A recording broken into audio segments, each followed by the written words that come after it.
하나님 말씀은 빌립보서 1장 29절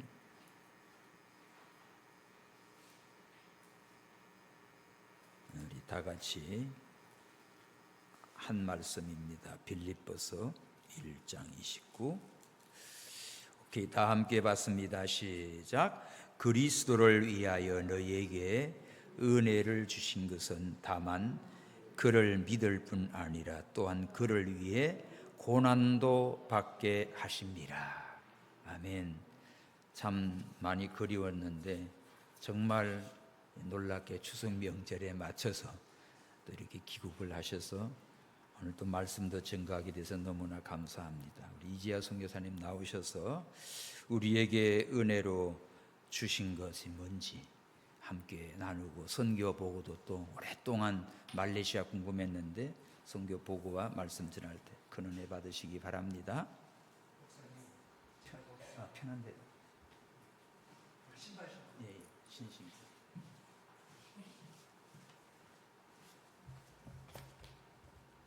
안녕하세요. 제가 39에 선교사로 여기서 인사하고 나갔는데 제가 지금 60대 중반이 되었습니다. 그래서 이 교회가 저한테는 정말 고향과 같은 곳이고 목사님과 또 우리 성도님들 저같이 보잘것없는 자를 기도와 또 물질로 이렇게 섬겨주셔서 지금까지 제가 선교제에서 있었습니다. 이제 저는 이제 이틀 전부터 안식년하고 한국에 왔습니다. 그리고 이제 한국에 이제 정착을 하려고 합니다. 그래서 한국에서 또 이제 여기 외국 사람들이나 여러 가지 사역들을 지금 하려고 합니다. 그리고 정말로 여러분들 감사합니다.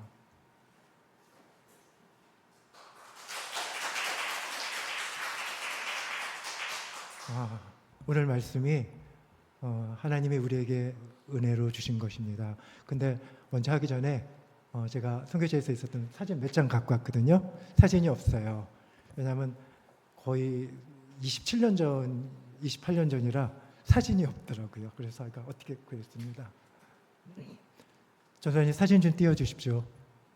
이게 이집트 사진을 제가 첫 번째 선교자지인데 이걸 구해보려고 하는데 감사합니다. 사진이 없어갖고 어떻게 2장이 있었습니다. 저희 집사람하고 우리 아이하고 그 따울이라는 카이로 그 중심부에서 이렇게 할 일이 없어서 앉아서 사진을 찍었습니다. 근데 무슬림 가족들 옆에는 무슬림 가족들인데 이렇게 같이 나와서 사진 찍고 얘기하고 있습니다. 근데 저기서 가장 어린 2 자매가 양쪽에 있는데 저쪽 사진이요. 그 자매들이 저희가 기타 치고 찬양을 하면요 같이 올라왔어요. 와서 저희 집에서 이러더라고요. 오빠, 만약에 오빠가 얘기하는 그 하나님이 진짜 하나님이라면 나는 오빠가 믿는 하나님 믿고 싶어요. 그렇게 얘기하더라고요. 그런 사람들인데 지금 이제 제가 다른 선교지로 옮기는 바람에 그 다음에 그 사람들을 이렇게 잘 돌보지 못한 그런 마음이 들고 있습니다. 어쨌든 하나님께서 은혜를 부르셔서 제 첫 번째 선교지 이집트에서 있습니다. 우리 또 우리 박 목사님의 큰 자녀님인 우리 또 박진호 목사님과 사모님이 아이들과 함께 또 이집트에서 사역하는데 기도 많이 해주셔야 돼요. 그곳은 너무 척박한 땅이고 선교사들이 살아남기가 정말 어려운 땅입니다. 그러니까 기도해 주시길 바랍니다. 2번째 사진 한번 주십시오. 이게 우리 박 목사님하고 사모님 말레이시아 오셨을 때 같이 찍은 사진입니다. 저 집이 저희 집이 아니라 이렇게 선교가 아니 이렇게 뭐죠? 이렇게 조그만 그러니까 집에서 하는 호텔이었어요. 그래서 저기서 우리가 하룻밤 잤던 그런 사진입니다. 아주 오래전입니다. 다음 사진 한번 보여주십시오. 이거는 제가 난민학교 사역을 했습니다. 저기 보면 이렇게 헤잡들을 쓰고 있거든요. 저기 있는 아이들이 17개국에서 왔거든요. 다 모슬림이에요. 거의. 한두 명 빼놓고. 근데 제가 저기서 성경을 가르쳤습니다. 근데 쟤네들을 성경을 가르치면요. 원래는 걸려야 돼요. 근데 안 걸려요. 왜냐하면 쟤네들이 말레이시아 사람들이 아니에요. 뭐 미얀마, 뭐 파키스탄, 방글라데시 이런 나라 사람이니까 복음을 전해도 안 걸려요. 그래서 제가 그냥 마음껏 전했어요. 뭐 주기도문부터 해서 십계명 다 외우겠어요. 왜냐하면 안 외우면 점수를 안 줬거든요. 그래서 저희들이 정말 열심히 했어요. 그래서 저 아이들 사진을 보니까 이제 제가 마무리하고 나왔지만 다른 분들이 열심히 하세요. 근데 저 아이들 가운데요, 교종자들이 나와요. 근데 몰래 나와요. 나오면 이렇게 얘기를 해요. 절대 엄마 아빠한테 얘기하면 안 된다. 너 엄마 아빠한테 얘기하면 끝장이야. 그래서 저 아이들에게 복음 전하고 그 아이들이요, 아름아름 나오는 거예요. 어쩔 때 보면 1명, 어쩔 때 보면 2명. 그래서 저한테 얘기해요. 제가 성경 가르치니까. 선생님, 저 예수 믿어요. 잠깐만, 아무 말 하지 마. 나가서 애들하고 같이 얘기하고 그렇게. 저 중에 지금 여러 명이 있어요. 제 눈에는 지금 보이는데. 다음 사진 보여주십시오. 이거는 제가 게이트웨이 처치라고 저 교회가 한 300~400명 되는 교회인데 제가 저 교회에서 사역을 좀 이렇게 했습니다. 설교 사역하고 이렇게 오랫동안 좀 했죠. 그래서 많은 분들한테 복음 전하고 이렇게 했던 그런 장소입니다. 예, 또 한 군데요. 이거는 이제 제가 이제 다른 교회에서 성경 공부 가르치고 왼쪽에 이제 성경 공부를 가르쳤던 곳입니다. 제가 물론 주일날 설교도 이제 돌아가면서 해요. 이제 중국인 목사님, 저 이렇게 해갖고 이렇게 돌아가면서 설교했고, 그 다음에 성경 공부는 제가 이렇게 했습니다. 근데 저기에 중국인 목사님이 3분 정도 참석하세요. 제 성경 공부에. 그 다음에 한국 목사님이 1분에서 2분 정도가 참석하셨어요. 그리고 나머지는 다 평신도들. 근데 코로나가 와갖고 저 그룹이 와해가 됐어요. 그래서 사람들이 나중에는 거의 안 모였어요. 그래서 이제 저 사람들이 이렇게 모였던 사진들입니다. 저 중에서 몇 분은 돌아가셨어요. 그 코로나 중에. 그 다음 사진 보여주시겠습니까? 예, 이거 성경 공부 제가 하고요. 증서를 수여했어요. 3개월마다 성경 공부 안 빠지고 열심히 공부하면 고생하셨습니다 하고 이렇게 주죠. 사실 고생은 제가 했거든요. 근데 제가 이렇게 했어요. 얼마나 좋아하는지 모르세요. 그래서 저분들한테 한 3년 정도 했는데 저 성경 공부도 팬데믹이 와서 이렇게 못하게 됐어요. 교회에 모이질 못해갖고. 그리고 또 넘겨주세요. 이거는 이제 선교학 강의인데 선교학교 강의예요. 그래갖고 다른 분들이 선교학 강의할 때 제가 이제 강사로 가서 이제 강의하던 겁니다. 그래서 하나님과 도대체 선교가 뭔지 그런 것들을 전했던 그런 사역입니다. 사실 저거 이렇게 대단하게 보이는 것 같아도요, 아무것도 아닙니다. 별거 아닙니다. 제가 별 볼 일 없는 사람입니다. 사실은. 그 다음 거 한번 보여주세요. 이거는 이제 나중에 팬데믹 때문에 교회에서 못해갖고 저희 집에서 성경 공부를 했습니다. 근데 저 집이 되게 좋아 보이잖아요. 근데 저게 선교사라고 어떤 분이 월 18만 원 해줬어요. 정말 싸게 주셨어요. 그래서 제가 저 집에서 나오기 전까지 살았습니다. 저기서 성경 공부 가르치고 저 앞에 맨 앞에 있는 그 머리 흰 분이 여기 중국인 목사님이세요. 나머지는 교회 리더들이 있고 이렇게 해서 했습니다. 그 다음에 이게 이제 보통 현지인들이 보통 아침 식사예요. 저 국수하고 저 커피 마십니다. 저게 아까 목사님도 얘기하셨지만 화이트 커피라고 그러거든요. 하얀 커피. 근데 저는 저 커피가 맛있더라고요. 근데 그냥 숭늉 같아요. 근데 좋아요. 그 다음에 마지막 사진. 제가 이 사진을 사실은 저게 제가 힘들고 이렇게 좀 외롭기도 하고 한국이 그리우면 집사람하고 저기 가서 저기를 이렇게 쳐다봤던 장소입니다. 너무 예뻐서 제가 이 사진을 보여주고 싶어서 이렇게 찍어왔습니다. 사실은 제가 보고 드릴 것도 별로 없어요. 왜냐하면 성경 공부하고 팬데믹 때 그냥 멈춰서 아무것도 못하고 3년 동안 한국 사람을 못 만났어요. 제 지역을 움직이질 못해갖고. 그래갖고 팬데믹 끝나고 나서 이제 다시 성경 공부를 하려고 했는데 그게 되게 어려웠어요. 왜냐면 사람들이 무서워서 안 모이는 거예요. 많이 죽었거든요. 그때 코로나 때문에. 그래서 이제 가끔 저 장소를 간 거예요. 답답하고 힘들고. 그래서 근데 얼마나 위로가 되는지 몰라요. 저게 한국하고 좀 비슷한 느낌이 들어갖고 저게 논밭이에요. 그래서 저기 가서 있었던 생각이 납니다. 그래서 정말로 여러분들을 목사님과 우리 노원동북의 성도님들이 정말 저를 기도해 주고 헌금하시고 이렇게 해서 제가 27년 동안을 버텼습니다. 정말 오늘 오면서 제가 그런 생각에서 여기가 그렇게 오랫동안 만에 왔는데도 저를 이렇게 너무 반가워해 주시는 우리 권사님들, 우리 또 모든 분들 정말 감사드립니다. 내가 이렇게 속한 곳이 있구나 이런 생각이 들었습니다. 이게 제 선교 보고 끝입니다. 할 것이 없습니다.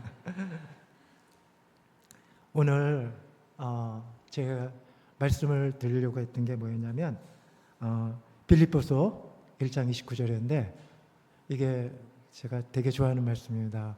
근데 오늘 빌립보서 1장 29절 말씀에 그리스도를 위하여 너에게 은혜를 주신 것은 다만 그를 믿을 뿐 아니라 또한 그를 위하여 고난도 받게 하심이라. 여러분, 하나님께서 우리에게 은혜를 주셨대요. 근데 이 은혜라는 건요, 내가 뭐 하지 않은 거예요. 그냥 하나님께서 너 가져 이렇게 딱 주셨어요. 근데 그 은혜로 주신 게 내가 아무것도 안 했는데 부르시고 은혜를 주신 게 뭐였냐면 다만 그를 믿을 뿐 아니라 그리스도를 믿는 것이래요. 그 다음에 또한 그를 위하여 고난도 받게 하심이라.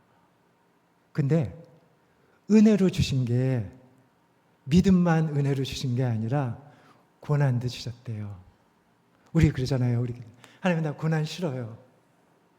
정말 싫죠. 근데 하나님께서 은혜로 주셨대요. 이뻐서 주신 거래요. 근데 우리 싫잖아요. 근데 하나님이 어떤 마음에서 이런 걸 주셨는가? 사실 오늘 우리 모두는 사실 평화를 원하잖아요. 지금 이 세상에서요. 근데 우리는 딱 태어나면서부터요. 말세 이렇게 시작이 됐어요. 말세. 마태복음 24장에 보니까 여기 지금 본문에 나오죠. 예수께서 감난산 위에 앉으셨을 때 제자들이 조용히 와서 이르되 우리에게 이르소서 어느 때에 이런 일이 있겠사오며 또 주의 임하신가 세상 끝에는 무슨 징조가 있사오리까. 예수께서 대답하여 가라사대 내가 사람의 미혹을 받지 않도록 주의하라. 사람의 미혹을 조심하래요. 5절 많은 사람이 내 이름으로 와서 이르되 나는 그리스도라 하여 많은 사람을 미혹해 하리라. 주님께서요 너희들 이렇게 미혹하는 걸 조심해, 이 말은요 마지막 때는 미혹된다는 얘기입니다. 근데 여러분들은 교회 있잖아요. 미혹 안 되고. 6절 난리와 난리의 소문을 듣겠으나 너희는 상가 두려워 말라. 이런 일이 있을 때 하되 끝은 아직 아니니라. 민족이 민족을, 자 보세요. 지금 일어나고 있죠. 민족이 민족을, 나라가 나라를 대적하여 일어나겠고 처처에 기근이 있으리니. 자, 우리 목사님 시브 갔다 오시고 그 다음 주에 지진이 일어났죠. 시브에 사람들이 꽤 많이 죽었습니다. 그때 사람들이 너희를 환난에 넘겨주겠으며 너희를 죽이리니 너희가 내 이름을 인하여 모든 민족의 미움을 받으리라. 여기서요 너희는요 성도를 얘기해요. 여러분 각오하셔야 됩니다. 왜냐하면 모든 민족에게 미움을 받는데요. 그때 많은 사람이 시험에 빠져 서로 잡아주고 서로 미워하겠으며 거짓 선지자가 많이 일어나 많은 사람을 미혹하게 하겠으며 불법이 성함으로 많은 사랑이 식어지리라. 여러분 여기서 11절에 거짓 선지자들이 많이 나오잖아요. 마지막 때. 근데 제가 이렇게 보니까 거짓 선지자들의 공통점이 있어요. 14만 4천이에요. 14만 4천. 근데 우리나라에요. 그 이단의 계보를 쭉 보니까 오늘날에 14만 4천을 주장하는 그 교주들이 거짓 선지자가 35명이나 돼요. 한 명 한 명이 14만 4천. 어떻게 되는 거예요? 도대체 어떤 사람이 진짜인 거예요? 근데 미혹이 되더라고요. 넘겨주세요. 근데 사도행전 2장에요. 성령이 임하세요. 성령이. 구약에 성령이 나타나신 때가 있어요. 하지만 공식적으로 오신 거는 사도행전 2장에 오순절 때 사람들이 딱 모였을 때 성령이 임했어요. 근데 그들이 다 같이 한 곳에 모였더니 호련히 하늘로부터 급하고 강한 바람 같은 소리가 있어 저희 앉은 온 집에 가득하여 불의 혀같이 갈라지는 것이 저희에게 보여 각 사람 위에 임하여 있더니, 여기서 불의 혀라는 게 뭐냐면 사실은 이게 텅이라고 그러는데 이게 이제 말 같은 거예요. 근데 사실은 여러분 우리가 이 내용들은 잘 알잖아요. 창세기 때 바벨론 사건 때 하나님을 배반하고 사람들의 언어가 다 흩어져 버렸잖아요. 근데 성령이 오시자 각처의 사람들이 와서 한 언어로 듣습니다. 하나님이 다시 회복시키시는 거예요. 근데 사람의 힘으로는 회복이 안 되는 거예요. 어떤 사람이 뭘 해도 안 되니까 하나님이 회복시키시는 거예요. 4절에 볼게요. 저희가 다 성령의 충만함을 받고 성령이 말하게 하심을 따라, 아까 그 불의 혀 같은 게 사실은 이렇게 말하게 하시는데, 성령의 말하게 하심에 따라 다른 방언으로, 사실은 그저 불의 혀라는 게 방언과 관련이 있는 거예요. 말하기를 시작해요. 그런데 그때 경건한 유다인이 천하 각국에 와서 예루살렘에 우거하더니, 8절, 우리 각 사람의 난 것 방언으로 듣게 되면 어찌며 깜짝 놀랐어요. 이게 뭐지? 왜 우리가 다 알아듣지? 이렇게 된 거예요. 왜냐하면 성령이 이런 거예요. 예전에 하나님을 떠나니까 갑자기 말들이 다 흩어져서 서로 못 알아듣고 막 싸우고 막 난리가 났는데, 이 마지막 때 하나님께서 자기 백성들을 부르시기 위해서 성령을 통해서 말을 알아듣게 한 거예요. 단지 말을 알아듣게 아니라 우리에게도 지금 말씀하신 거예요. 17절에 보니까 이렇게 해요. 하나님이 가라사대 말세 내가 내 영으로 모든 육체에게 부어주리니 너희의 자녀들은 예언할 것이요 너희의 젊은이들은 환상을 보고 너희 늙은이들은 꿈을 꾸리라. 여기서 보면요, 이 내용은 사도행전 2장 17장의 내용이지만요, 사실은 구약의 요엘서 2장 28절의 내용이 그대로 쓰인 겁니다. 요엘이 구약에 뭐라고 얘기했냐면, 이제 하나님께서 성령을 내 백성들에게 부어줄 거야. 그러면 그게 말세야. 이렇게 된 거예요. 근데 사도행전이 딱 되면서 말세가 시작이 돼버린 거예요. 만민에게 부어졌어요. 우리에게 부어져 버렸어요. 여러분들 있잖아요. 우리가 예수님께 나오기 전에 우리는 성경에 에베소서 2장 1절에 보면요, 너희는 허물과 죄로 죽었다라고 합니다. 여기서 죽었다는 것은 내 육신이 죽은 게 아니라 내 영이 죽었어요. 그래서 하나님을 못 찾아요. 못 알아봐요. 그런데 하나님이 못 알아봤는데 하나님께서 자기 백성에게 성령을 베푸시는 거예요. 그러면 그 영으로 말미암아 우리가 살아나는 거예요. 근데 이게 그래서 사도행전 2장이 딱 시작하니까 말세가 시작된 거예요. 그게 언제냐면 2000년 전이에요. 2000년 동안 말세의 내용들이 온 거예요. 그래서 계시록의 내용들이 계속 이 역사 속에서 막 엄청난 일들이 벌어지는 거예요. 근데 아까 마태복음 24장은 그 마지막 때 또 마지막을 얘기하는데 오늘날에 우리가 일어나는 일들하고 너무나 비슷해요. 그래서 이제는 가깝구나 이런 생각을 하는 거죠. 넘겨주시겠습니까? 주님이 오시기 직전 상황을 보면요, 이렇게 얘기해요. 마태복음 24장 16절에 그때 유대에 있는 자들은 산으로 도망할지어다. 왜 산으로 가라 그랬냐면요, 예루살렘은요 이렇게 다 평지래요. 근데 산은요 소위 말하면 그 성전이 있는 산이에요. 그러니까 성전이라는 것은 원래 하나님이 계시는 곳이라는 거잖아요. 그러니까 하나님께로 너희들은 피하라, 도망가라. 마지막 때. 근데 지붕에 17절, 지붕에 있는 자는 집 안에 있는 물건을 가지러 내려가지 말며 밭에 있는 자는 겉옷을 가지러 뒤로 돌아가지 말지어다. 19절, 그날에는 아이벤 자들과 젖먹이는 자들에게 화가 있으리로다. 여러분 이 내용을 가만히 보세요.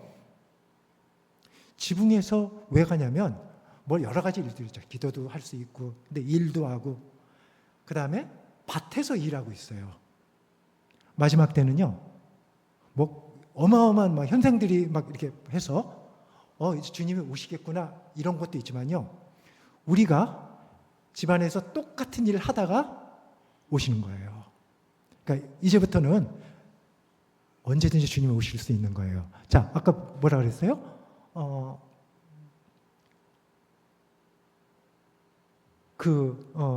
아이벤 자, 아니요. 아이벤 자들과 젖먹인 자들. 그러니까 지금 그냥 그대로 똑같은 일인 거예요. 그런데 마지막 때는 그렇다는 거예요. 그러니까 우리가 항상 이제부터는 언제든지 주님 오실 수 있구나라고 생각하는 거죠. 근데 세상은 그렇게 생각 안 하겠죠. 사람들은 재림이 있어도, 그러니까 재림이 있더라도 현재의 사람들은 재림이 있을 거야. 예수님의 말세가 올 거야. 그렇다 하더라도 세상 사람들은요, 그냥 일상적으로 여태까지도 살았는데 뭐 별일 있겠어? 이렇게 한다는 거죠.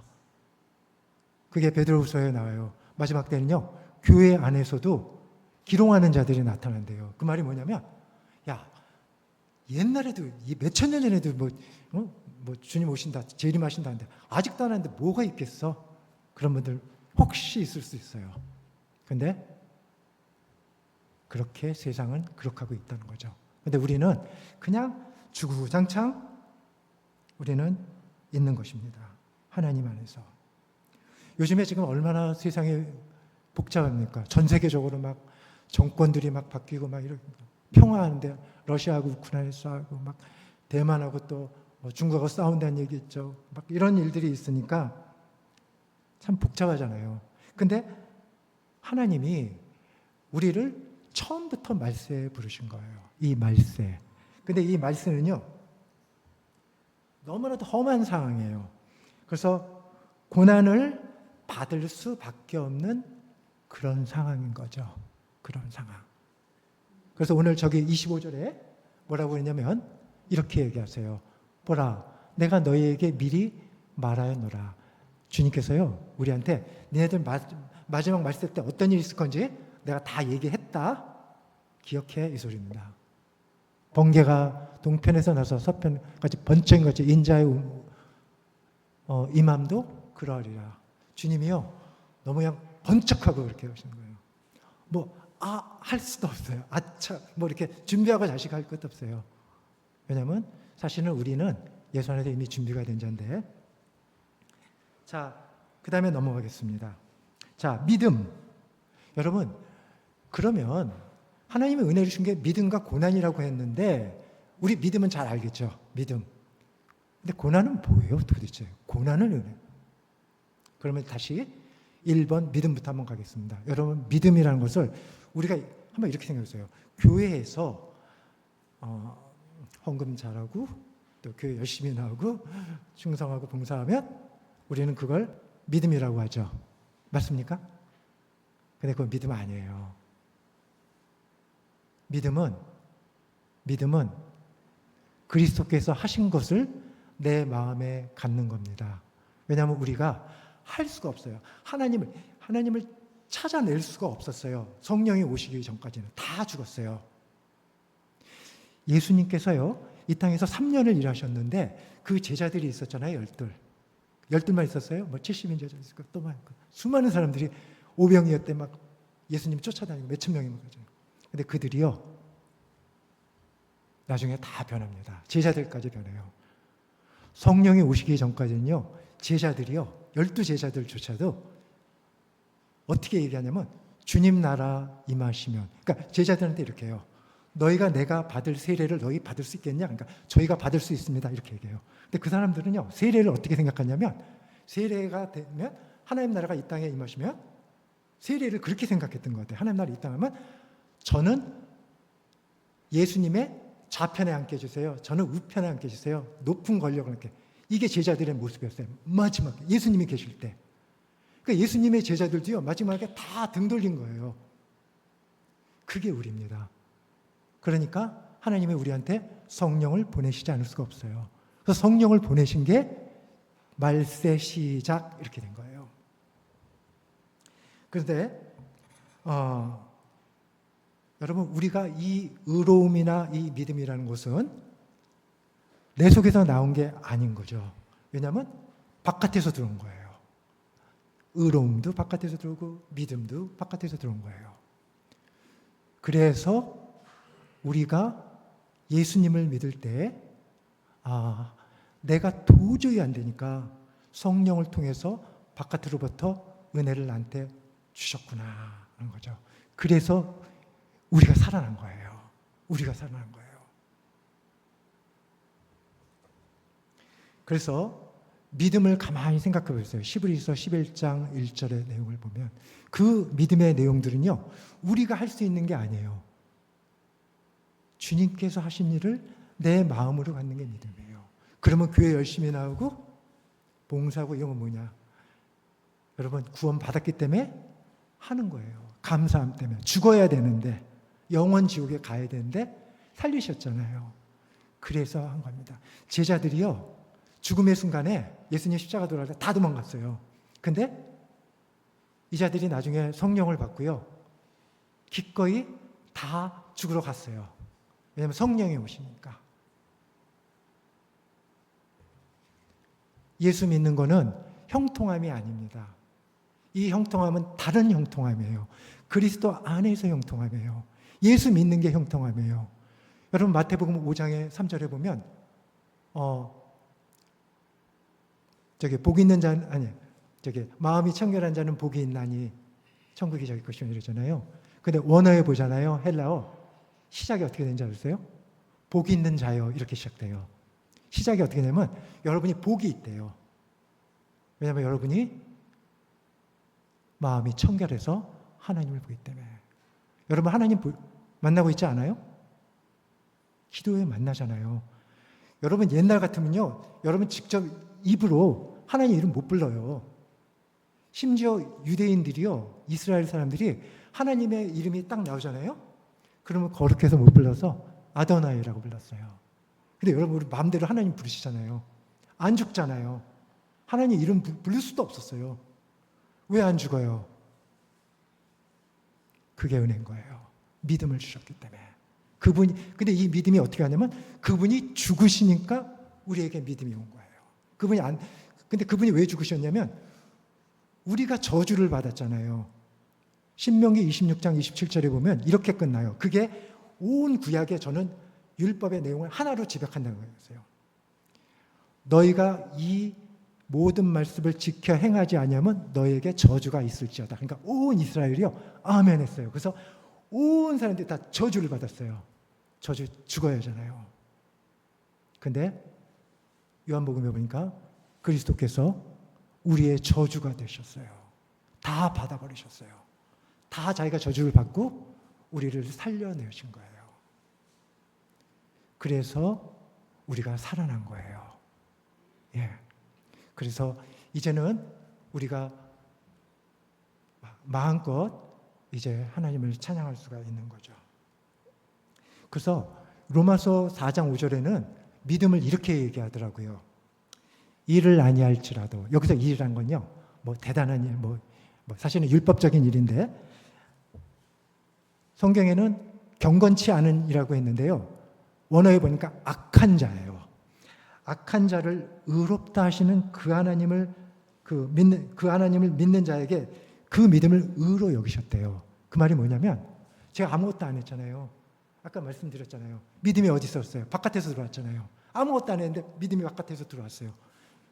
하나님께서 은혜를 주셔서 성령을 통해서 믿음이 딱 들어오니까 내가 하나님을 믿게 되니까, 하나님, 나 죽어야 되는데 살아났습니다. 그러니까 어떻게 돼요? 아무 대가 없이 하나님 너무 감사합니다. 제가 하나님을 믿을 수밖에 이제는 없네요라고 하니까 그것을 하나님께서 의로 여기셨대요. 그 사람이 갖고 있는 그 믿음. 아무것도 안 했는데 우리는 그런 존재입니다. 하나님이 우리를 믿음으로 부르셨을 때 한번 볼까요? 우리는 스스로 믿음 가진 게 아닌 거예요. 성령이 우리한테 임해서 우리가 하나님을 아는 거죠. 하나님 우리를 믿음으로 부르셨을 때 아브라함은요, 여호수아서 24장 2절에 보니까 여호수아가 모든 백성에게 이르되 이스라엘 하나님 여호와의 말씀에 옛적에 너희 조상 곧 아브라함의 아비 나홀의 아비 데라가 강 저편에 과하여 다른 신들을 섬겼으나 3절 내가 너희 조상 아브라함을 강 저편에서 이끌어내어 가나안으로 인도하여 온 땅을 두루 행하게 하고 그 씨를 번성케 하려고 그에게 이삭을 줬고. 여러분 보세요. 아브라함이요, 삼형제예요. 그때는 아브람이었겠죠. 아브람, 그 다음에 나홀, 하란이 있었어요. 근데 하란은 갈대우르에서 죽었어요. 그리고 이렇게 아비하고 같이 이렇게 나왔어요. 근데 그 사람들이 강 저편 거기 있을 때요, 우상 만든 사람이에요. 우상 깎아서 팔던 사람, 그리고 우상 섬기던 사람들이에요. 그런 사람을 하나님이 부르셨어요. 누구를 부르셨어요? 아브람. 아브람 하면 앞에 뭐가 붙죠? 믿음의 조상이에요. 믿음 하면 아브라함이에요. 근데 아브라함이 아무것도 행한 게 아니라 그냥 우상 만들고 있는데 하나님 부르시니까 나와버렸어요. 그래서 하나님 백성이 되어버렸어요. 그리고 나서 믿음의 조상이라고 그랬어요. 그 말은 뭐냐면 이런 얘기예요.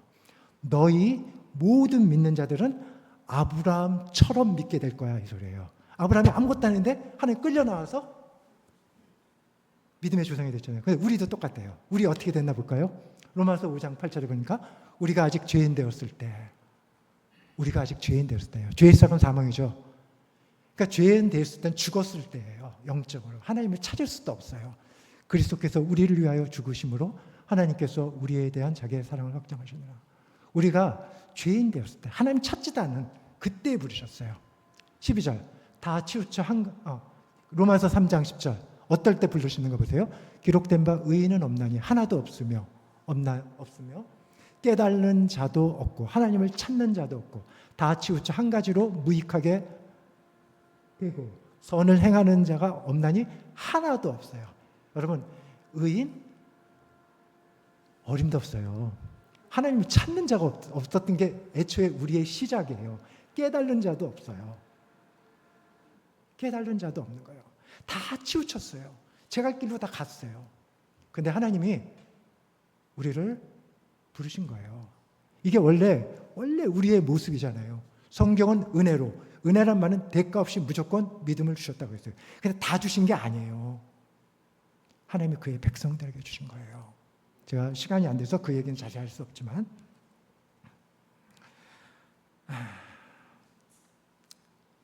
그래서 에베소서 2장 8절에 보니까 너희가 그 은혜로 인하여 믿음으로, 계속 믿음이 나오죠. 믿음으로 말미암아 구원을 얻었나니 이것이 너희에게서 난 것이 아니요 하나님의 선물이야. 행위에서 난 것이 아니 이는 누구든지 자랑치 못하게 함이라. 보세요. 그 은혜로, 그러니까 뭐예요? 공짜로. 너희들이 하지 않고 주님께서 내가 해서 너희에게 그냥 준, 이런 소리죠.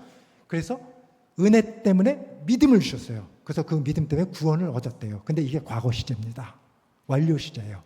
이미 내 안에 믿음이 있으면 여러분은 구원을 받은 거예요. 사실은.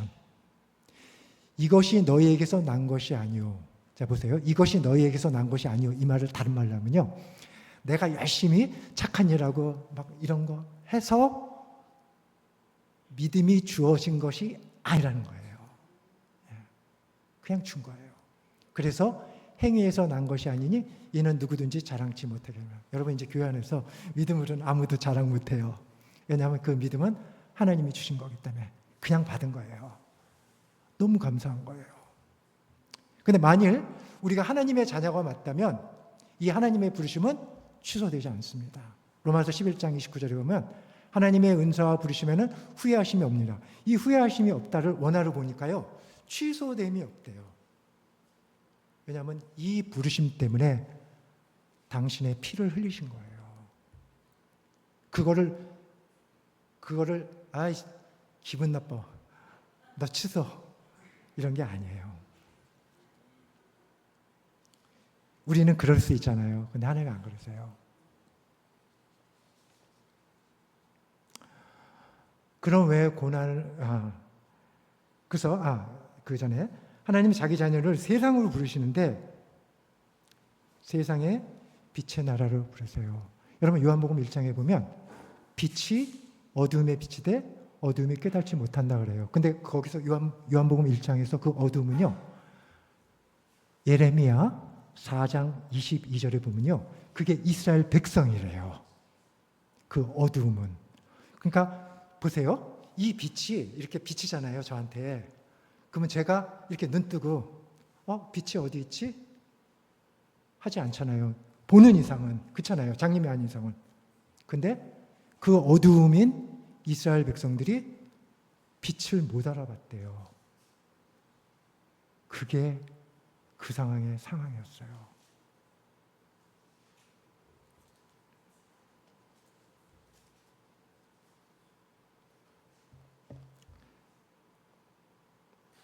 그래서 만약 우리가 하나님의 자녀가 정말 맞다면, 이 믿음을 갖고 있다면, 믿음은 내가 한 게 아니라 그분 때문에, 그분이 하신 일 때문에 하나님 나는 믿을 수밖에 없습니다. 이게 갖는 거예요. 하나님이 찾으시는 믿음은 그거예요. 대단한 거 원하지 않으세요. 그분이 다 하셨어요. 그걸 내가 믿는 게 믿음인데 하나님은 그걸 찾으시는 거죠. 믿음의 선물이라는 것은 도저히 의로워질 수 없는 자에게, 깨달은 자도 아니었는데 하나님을 찾지도 못한 죄인이었는데 그리스도를 인하여 의롭게 되었구나, 이것을 믿는 것이 믿음이라고 합니다. 여러분, 그래서 우리가 믿음의 사람이 된 겁니다. 근데 이 믿음은 은혜로 주는 거예요. 두 번째, 아까 두 번째가 뭐였죠? 은혜로 주셨는데 두 번째 거는 뭐죠? 고난이에요. 은혜로 주신 게 고난이에요. 여러분, 은혜로 주신 거는요, 이쁘지 않으면 안 주는 게 은혜예요. 하나님, 우리가 이뻐서 뭘 줬어요? 고난을 주신 거예요. 나 고난 싫어. 당연히 싫죠. 근데 하나님이 이쁘셔서 준 거예요. 근데 주신 이유가 있어요. 자, 고난을 왜 주신지 볼까요? 성도란, 보세요. 계시록 1장 9절인데 나 요한은 너희 형제요 예수의 환난과 나라와 참음에 동참하는 자라. 여보세요. 성도는요, 형제라는 말이 들었잖아요. 너의 형제요. 그러면서 형제라는 말을 이끌어내요. 그러면 성도는 어떤 거냐? 예수의 환난, 나라, 참음에 동참하는 거예요. 자, 환난과 참음은 일맥상통하잖아요. 왜냐면 아까 얘기하신 빌립보서 1장 9절에도 29절에도 고난이 오는 거니까. 근데 나라는 뭐야? 나라는 제가 조금 이따 설명해 드릴게요. 그 전에 주님께서 우리를 하나님의 자녀로 부르셨잖아요. 자, 주님께서 제자들과 주님 자신을 우리로 묶으세요. 그 말은, 자, 우리가 주기도문 할 때 뭐라고 해요? 우리가 우리에게 죄진 자를 사하여 준 것 같이 우리의 죄를 사하여 주옵시고, 우리로 은혜로 용서받았다는 것을 기도 안에 넣어버리셨어요. 그래서 주님께서 뭐냐면 우리래요. 이제는 주님이 우리를 안아버린 거예요. 안아버려서 이제는 예수 안에서, 그래서 성경에 보면 전부 다 예수 안에서 그런 거예요. 그리스도 안에서. 여러분은 그리스도 안에 있는 자입니다. 그래서 그리스도 안에 있으니까 뭐라 그래요? 그리스도 같은 사람이 된 거예요. 그거를 다른 말로 하니까 뭐가 돼요? 크리스찬, 기독교인이 된 거예요. 그래서 우리가 이제는 이런 환난 속에 있는 것이 당연한 자가 된 거예요. 왜냐하면 주님이 우리를 우리라고 해버리신 거예요. 이제 우리는 예수님이 너가 아니에요. 우리예요. 근데 예수 안에 나 수많은 나가 하나로 뭉쳐져 있어요. 그분 속에 들어가 있는 거예요. 예수 안에. 그래서 우리가 우리라는 걸로 살아난 거예요. 그래서 주님께서 이제 우리에게 죄진 죄를 사하여 준 것이 우리의 죄를 사하여 주옵소서 하면서 우리 죄가 사라진 거예요. 그렇지 않으면 예수님은 하나님이시거든요. 이사야서 9장 6절에 보면 예수님은 하나님이시라고 얘기하고 있어요. 육체로 오신 하나님. 그 하나님 속에 여러분이 들어가셨단 말이에요. 원래 죽어야 돼요. 하나님 보면 죽어야 돼요. 출애굽기에 보면. 근데 여러분이 살아계시단 말이에요. 어디에 가세요? 어디 계셔요? 하나님 안에 들어가 버렸어요. 왜? 그분이 우리라는 것을 우리를 껴안아 버렸기 때문에요. 나는 몰랐어요. 나는 주님도 잘 몰랐고 내 갈 길로 막 가는데 하나님이 그냥 확 안고 우리를 잡아버렸어요. 그리고 베드로전서 2장 21절을 보니까 이렇게 계세요. 이를 위하여 너희가 부르심을 입었나니. 사실은 이제 그 앞에 이제 내용이 있는데 그리스도도 너희를 위하여 고난을 받으사 너희에게 본을 끼쳐 그 자취를 따라오게 하려 하셨느니라. 보세요. 이를 위하여 너희가 부르심을 입었어요. 아까 부르심을 입었다 그랬죠? 부르심은 무슨 부르심이냐면 하나님의 백성으로 부르심을 받은 거예요. 왜? 이스라엘 백성이 구약 때 다 저주를 받았는데 성령의 오심으로 다시 그 백성들 된 거예요. 그래서 바벨론 때 하나님의 음성을 잘 못 알아들었어요. 사람들이. 구약의 사람들도 잘 못 알아들었어요. 하나님 말씀을 하니까 그냥 열심히 하면 되지 이렇게. 근데 성령이 오시니까 비로소 알아듣는 거예요. 믿음을 갖게 되고. 자, 근데 보세요. 그리스도도 너희를 위하여 고난을 받으사. 그렇잖아요? 그리스도께서 우리를 위해서 고난을 받으셨대요. 그런데 너희에게 본을 끼쳐. 그게 본이에요. 본이라는 것은 우리한테 쫓아오라고 보여주신 거예요. 근데 그분이 고난을 받으셨어요. 그래서 이 고난은 하나님의 백성만 받는 겁니다. 특권이에요. 믿음과 고난은 하나님의 백성만 받는 거예요. 그래서 그 자취를 따라오게 하려 하십니다. 주님이 가신 그 길을 따라오게 하신 거예요. 우리가 성령님의 안에 있으면요, 우리는 그걸로 가는 거예요. 여러분, 이 땅이 우리 땅 아니잖아요. 여기는 세상이에요. 우리 땅은 여기가 아니에요. 그래서 하나님이 우리를 묶어버리셔서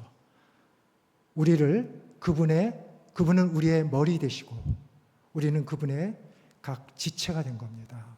에베소서 5장 23절 30절에 남편이 아내의 머리 된것 같이 그리스도께서 교회의 머리가 되시니 우리는 그의 지체입니다. 즉 몸이래요. 손가락, 발 이런 것들. 고린도전서 12장 27절 너희가 그리스도의 몸이요 지체의 각 부분이라. 여러분 이제는 그리스도와 연합된 거예요. 그분이 여러분을 안고 죽어버리셨기 때문에. 그래서 하나님이 우리를 보실 때는요, 그리스도를 통해서 봐요. 그렇게 볼 수밖에 없어요. 우리가 어디 있어요? 그리스도 안에 있기 때문에. 믿음의 사람들은요, 여기 들어가 있어요. 근데 우리가 이런 고민하잖아요. 나 예수 믿어도 나는 막 죄도 많이 짓고. 알아요. 예수 안에 있는 자는요, 이미 그 죄가 사해진 거예요. 여전히 짓고 있는데. 그래서 로마서 7장에 바울이 고민해요. 근데 바울이 우리가 똑같으니까 오라 이 사망의 몸에서 누가 나를 구원하랴 이렇게 얘기해요. 근데 여기서 죄송합니다. 제가 이게 잠깐 빠졌는데 그 내용 잠깐 얘기해요. 바울이 얘기한 로마서 7장에 누가 이 사망의 몸이라는 건요, 이런 내용이에요. 로마 시대 벌이 있었는데 어떤 사람이 죄 짓잖아요. 그러면 그 죽을 죄를 졌잖아요. 그러면 죽은 시체를 이렇게 해요. 이렇게 딱 붙여놔요. 그리고 묶어버렸어요. 그러니까 이걸 피할 수가 없잖아요. 그러니까 이 사망의 몸에서 누가 나를 떼어내려는 거예요. 근데 이 사망의 몸이 뭐냐면요, 사실은 예전에 내가 예수를 믿기 전에 짓던 그런 죄의 모습들을 이렇게 붙인 거예요. 그런데 바울이 뭐냐면 그 죄는 내 거가 아니야. 얘가 진 거야 라고 하는 거예요. 하나님 우리 그렇게 보세요. 이제 그리스도 안에 있으니까 여러분은 어떻게 보는 거예요? 하나님 우리를 보시려면 어떻게 돼요? 항상 그리스도를 통해서 봐야 돼요. 그러니까 그리스도를 통해서 보니까 우리는 죄 없음이에요. 예수 믿는 자들이 이렇게 강한 거예요. 흔들 자가 없어요. 사망이나 높음이나 깊음이나 어떤 것도 우리를 우리 주 예수 그리스도의 사랑에서 끊을 자 없다라고 하는 거예요. 여러분은 끊어지고 싶어도 못 끊어져요. 여러분이 정말 그 믿음만 갖고 있다면. 주님은 우리를 자녀같이 여기세요. 자, 아까 계시록 1장 19절에 뭐라고 했죠? 고난과 나라와 그 다음에 참음이라고 그랬잖아요. 이 세 가지가 성도에게 반드시 있어요. 근데 나라를 제가 이제 설명해야 되잖아요. 나라라는 것을 성경에 보니까 킹덤이래요. 킹덤. 성도는 킹덤이래요. 그 말은 뭐냐면 하나님 나라예요. 왜냐하면 하나님 안에 들어가 버리니까 여러분 우리가 하나님 나라가 되어버렸어요. 여러분 싫으시죠? 하나님 나라 되니까. 한번 설명해 볼게요. 천국이 어디예요? 천국. 제가 어렸을 때 천국 그러면 하늘. 그리고 그 천국에는 누가 계세요? 하나님 계시잖아요. 하나님 없으면 천국 아니에요. 그렇잖아요. 근데 하나님이 구약 때도요, 천국을 우리한테 설명해 주려고 그랬어요. 그래서 주신 게 뭐였냐면 성전이었어요. 구약 때 성전이 있었잖아요. 성막은 천막으로 짓고 나중에 정착해서는 가나안에 정착해서 돌로 쌌어요. 근데 거기에 보면 지성소가 있어서 하나님이 임재하셨거든요. 그런데 그 성전 주변에 이스라엘 백성들이 살았다고요. 그러니까 계시록에 제가 최근에 계시록을 이제 한번 다 봤는데 하나님의 보좌가 있으면 우리 성도들이 거기 이렇게 쫙 이렇게 같이 있는 거예요. 그 모양을 하나님 우리한테 줬어요. 근데 구약의 성전이 말을 못해요. 이게 천국이야 이런 말을 못해요. 그러니까 이스라엘 백성들이 그 성전을 갖고 그냥 열심히 제사를 지냈어요. 근데 그 제사는 가짜 제사였어요. 그림자. 진짜 제사는 그리스도인데.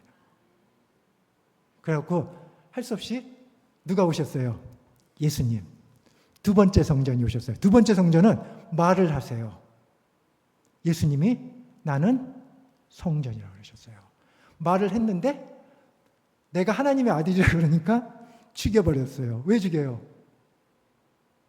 그게 신성모독이 돼갖고 죽여버렸어요. 하나님 나라가 왔는데 그래서 제자들이 모였을 때 예수님께서 있어요.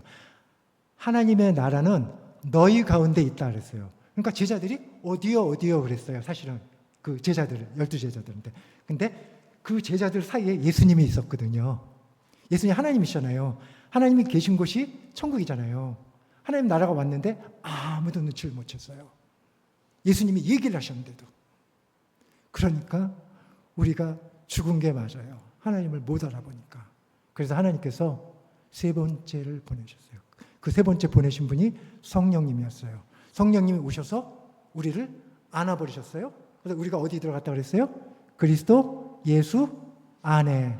그래서 성경에 뭐라 그랬어요? 너희는 하나님의 성전된 것을 알지 못하느냐 하는 거예요.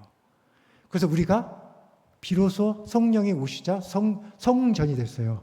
자, 아까 제가 다시 한번 물었겠습니다. 천국이 누가 계신 곳이라고 그랬죠? 하나님. 근데 여러분 안에 하나님이 들어오시고 여러분은 하나님 안에 들어가셨어요. 그러면 이제 천국이 누구예요? 우리가 천국이 된 거예요. 그래서 우리는 하나님과 함께 하는 거예요. 그런데 이런 말이 있죠. 우리가 믿음에 대한 얘기를 할 때 already not yet이라고 있어요. 이거 영어인데 이미 천국이 됐는데 하나님의 나라가 됐는데 극치가 오지 않았어요. 극치는 뭐냐면 우리가 이제 예수님 재림하시고 이제 이 세상 거 다 끝났을 때 그때 완전히 공중으로 들려올림 받아서 완전히 주님과 연합되는 그때가 극치거든요. 그때 하나님 나라가 완성되는 거예요. 그때는 가시적으로 우리가 보겠죠. 그때 마음껏 우세요. 하나님 나 얼마나 힘들었는데요. 라고. 왜냐하면 환난이 우리 거였기 때문에. 그래서 여러분에게 이런 것들이 있습니다. 그래서 성경에 계시록 1장 9절에 나라라고 한 거예요. 여러분 나라예요. 여러분 하나님의 나라라는 거예요. 그래서 하나님이 우리 가운데 있게 하시니까. 근데 세상은 없는 거예요. 보세요. 요한일서 5장 9절에 보니까 또 아는 것은 우리가 하나님께 속하고 온 세상은 악한 자 안에 처한 것이라. 이 세상은 딱 둘로 갈라져요. 하나님 백성, 아닌 백성. 그러니까 천국과 하나님의 나라와 세상 나라, 어둠의 나라가 같이 공존하고 있어요. 근데 그들은 우리를 몰라요. 우리가 왜 기뻐하는지 몰라요. 그런데 양도 많지 않은 이것들이 막 찬양하고 기뻐하고 앉았거든요. 지네들이 볼 때는 웃기는 거예요. 그러니까 미워하는 거예요. 우리를 싫어하고. 그래서 우리는 마지막 때 고난이 우리 거라고 한 거예요. 우리는 세상한테 당하는 것이 당하는 거예요. 만약에 그게 없으면 여러분 하나님 백성 아닙니다. 자 보세요. 데살로니가서 5장 4절에 형제들아 너희는 어두움에 있지 아니하며 이미 우리는 빛 안에 있기 때문에 어두움에 있지 않아요. 그날이 도적같이 너에게 임하지 못하리라. 세상은 도적같이 임하면 망하는 거예요. 그래서 계시록에 보면 막 사람들이 이렇게 무너져서 내 위를 덮어라. 하나님의 진노에서부터 나를 막아달라 막 해요. 근데 우리는 틀린 거죠. 우리는 이미 비단에 들어간 거예요. 어떤 일이 와도 우리는 이미 하나님의 백성으로서 사는 겁니다. 근데 이 모든 은혜가 언제 주어졌냐면 볼까요? 디모데후서 1장 9절입니다. 하나님이 우리를 구원하사 이미 구원하셨어요. 과거 시제예요. 거룩하신 부르심으로, 거룩하시다는 것은 죄가 없다는 거예요. 죄가 있으면 죽으니까. 근데 여전히 죄를 짓고 있는데 그 죄가 우리 죄가 아니고 이미 다 사하신 거예요. 거룩하신 부르심으로, 부르심은 우리의 행위대로 하심이 아니에요. 우리 행위대로면 다 죽었어요. 근데 너희 행위대로면 다 죽는데 너희 행위 때문에 내가 너희를 구원하고 거룩하신 부르심으로 부른 거 아니야. 어떻게 하셨어요? 오직 자기의 뜻과 영원한 때 전부터 그리스도 예수 안에서, 또 보세요. 그리스도 예수 안에서 우리에게 주신 은혜대로 하심이라. 그냥 하나님께서 주신 거예요. 근데 여기서 보면 영원한 때 전, 이걸 보니까요, 창세 전이에요. 세상이 만들어지기도 전에 그리스도께서는 우리를 부르신 거예요. 하나님의 백성으로. 이게 틀린 거예요.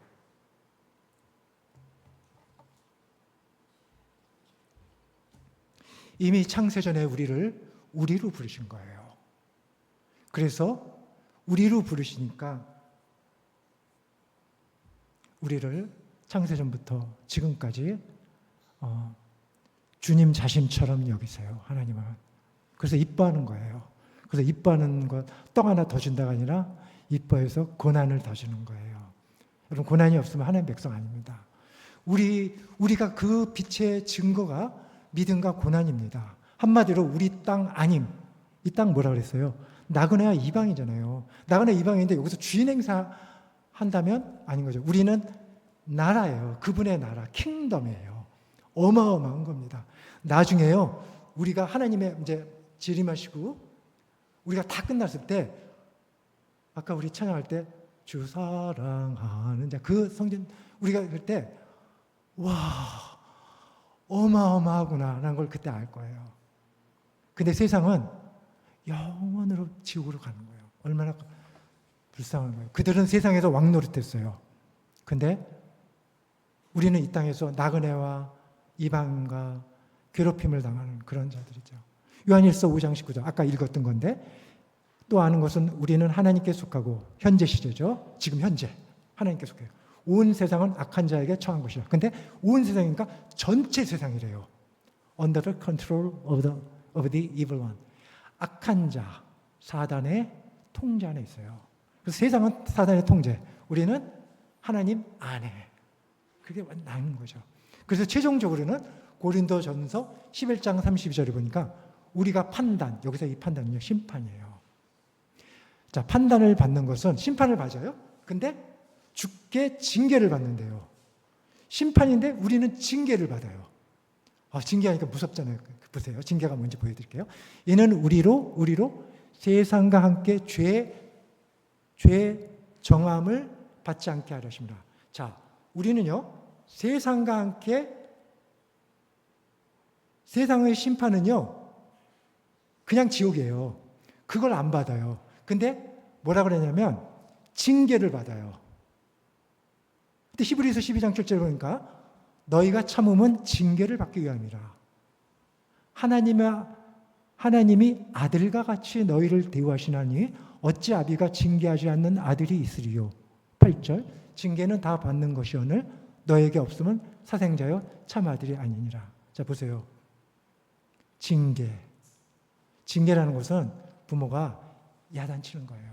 때리는 거예요. 우리가 자식 죽으라고 때리는 사람이 있어요. 그 반대길로 가니까, 하나님의 반대길로 가니까 하나님 우리를 때리시는 거예요. 아니야, 거기 네 길 아니야. 너는 내 안에 있는데 왜 그 길로 가냐고 야단치시는 거예요. 그게 징계예요. 징계하니까 막 우리가 지옥 갈 것 같이 심판이 아니에요. 징계는 하나님의 백성을 그냥 하나님이 이렇게 너무 이뻐해서, 너무 사랑스러워서 그냥 하시는 거예요.